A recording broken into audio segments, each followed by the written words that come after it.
Assalamualaikum warahmatullahi wabarakatuh. Nama saya Adinda Juliasi.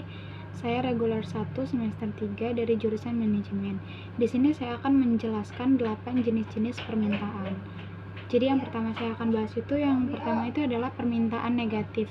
Permintaan negatif adalah ketika sebagian besar pasar tidak menyukai produk yang kita jual, atau bahkan lebih parahnya, dia rela untuk membayar agar produk yang ditawarkan itu bisa dihapus gitu. Kemudian kita sebagai tugas pemasaran tuh kita harus menemukan cara apa sih, kenapa sih sampai kayak pasar konsumen target tuh nggak menyukai produk kita tuh, apa masalahnya. Kita harus nyari tahu itu dan memperbaiki. Kemudian kita harus melakukan upaya kayak promosi atau kita menurunkan harga menjadi lebih rendah gitu. Yang kedua itu ada kayak jenisnya itu tidak ada permintaan atau no demand. Jadi tidak ada permintaan itu terjadi karena tidak adanya ketertarikan konsumen terhadap produk yang ditawarkan atau produk yang dijual. Jadi tugas pemasaran itu kita harus membuat sesuatu yang menarik, melakukan riset kayak apa sih yang bakal narik konsumen tuh, yang seperti apa produknya. Kita harus mencari tahu itu. Nah, yang ketiga itu ada kayak permintaan terpendam. Permintaan terpendam itu jadi kayak yang sebagian konsumen tuh memiliki kebutuhan yang kuat, tapi dia tidak ada kepuasan dengan produk yang telah ada. Jadi dia punya keinginan yang kuat tapi nggak ada kepuasan. Jadi tugas pemasaran tuh kita harus kayak mengembangkan produk tersebut agar dapat memuaskan konsumen atau pelanggan. Yang keempat adalah permintaan yang menurun.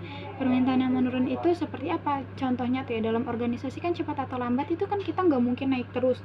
Kita ada kayak turunnya, naik turun.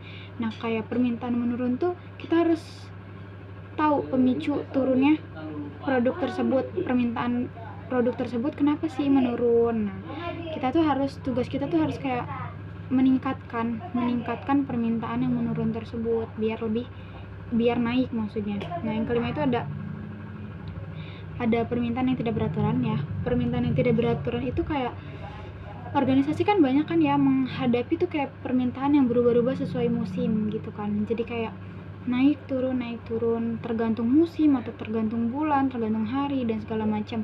Tugas pemasaran itu kita harus kayak nemuin cara untuk mengubah pola waktu permintaan melalui penetapan harga yang fleksibel gitu. Jadi kita harus tahu kayak misalnya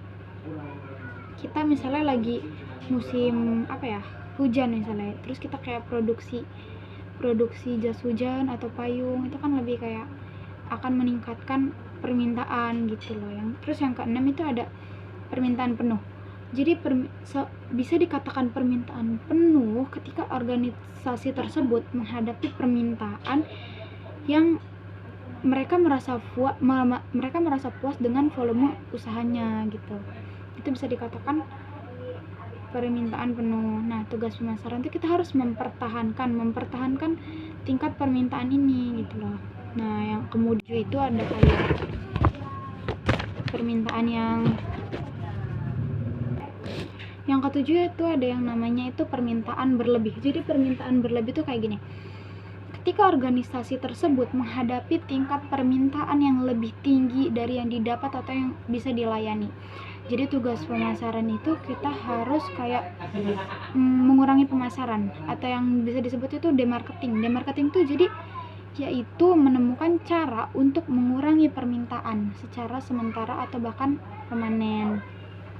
Kemudian yang ke-8 adalah permintaan yang tidak sehat, yaitu produk-produk yang tidak sehat yang mendorong upaya yang terorganisasi untuk kayak mencegah penggunaannya. Nah, tugas pemasaran ini kita harus kayak mengajak orang-orang yang menggemari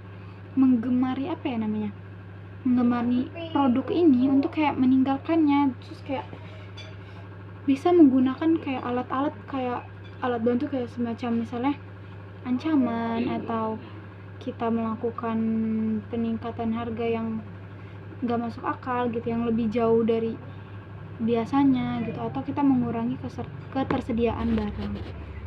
Itu dia 8 jenis permintaan yang saya jelaskan bersama upayanya. Kurang dan lebihnya mohon dimaafkan. apabila ada kesalahan. Wassalamualaikum warahmatullahi wabarakatuh.